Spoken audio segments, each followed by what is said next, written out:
ऐसी अब बात करते हैं हम एक और लड़की की। यह है जबलपुर की स्नेहा ठाकुर। जैसे कुदरत ने रोशनी नहीं दी, वक्त ने पांव के नीचे जमीन भी नहीं दी और न सर छुपाने की छत है। अब हालात यह है कि मदद को कोई सहारा नहीं। यह हकीकत है मध्य प्रदेश के जबलपुर की, जहां सरकार की एक योजना बेटी बचाओ अक्सर सुनाई देती है।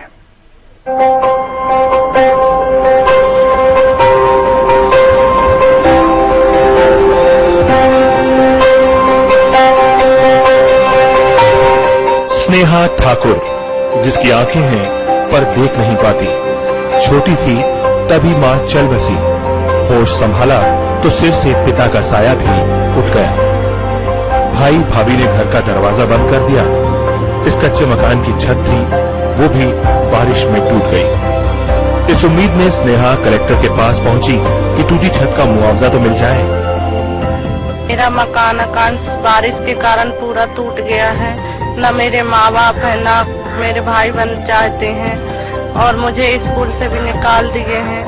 मैं यहाँ पर कैसे रहूँ? न मेरे पास घर रहने को है, न खाना पीना, कुछ भी व्यवस्था नहीं है। अधिकारियों के पास बार बार जाके साल भर से भटक रही हूँ। साल बीत गए, कलेक्टर के आगे गिड़गिड़ाते हुए। बताओ ना कलेक्टर साथ है कि नहीं है? तो मैं कमरा तक तो पहुँचा दो। कहाँ है कमरा? हमने सोचा क्यों न हम खुद कलेक्टर से जाकर बात करें। स्नेहा ब्रेल लिपि की मदद से बीए कर चुकी है।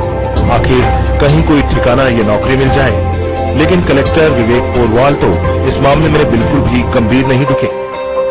सामाजिक कार्यकर्ता भी अधिकारियों के इस रुख से हैरान है। निर्देश नियमानुसार ही दिए जा सकते हैं। अब चूंकि नौकरी देना मेरे हाथ में नहीं है आज की डेट में, इसलिए मैं कैसे निर्देश दे सकता हूँ? नौकरी की चाय उससे सिर्फ शेल्टर की चाय थी कि तो मैंने शेल्टर के लिए बता दिया है। 3% का कोटा होता है, उसमें बहुत सारे विकलांगों को हम लोग देते हैं, तो उसका आवेदन ले लिया है।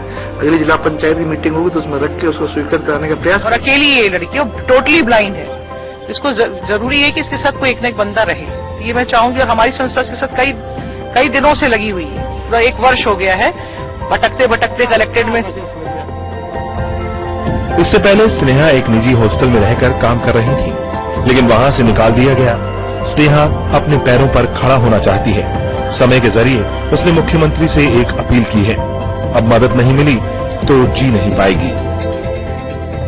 आखिरी बार मामा मुख्यमंत्री से आवेदन है कि मेरे लिए कुछ कर दे, नहीं तो मैं आगे की जिंदगी मुश्किल ही जी पाऊंगी, क्योंकि मेरे पास कुछ भी घर-बार नहीं है, तो मैं नहीं जी सकती अब। स्नेहा अगर सरकार से मदद मांग रही है तो ये उसका हक है, क्योंकि वो उस राज्य में रहती है जहां मुख्यमंत्री कन्यादान योजना, स्पर्श योजना और बेटी बचाओ जैसे अभियान चल रहे हैं। कुदरत ने गंदा मजाक किया और अपनों ने ठुकराया, बावजूद इसके जीने की जबरदस्त ललक, इस उम्मीद के साथ कि प्रदेश के मामा मुख्यमंत्री इस गांव की बेटी की आवाज जरूर सुनेंगे। समय के लिए जबलपुर से कैमरामैन राजू नामदेव के साथ सुमन पुरोहित।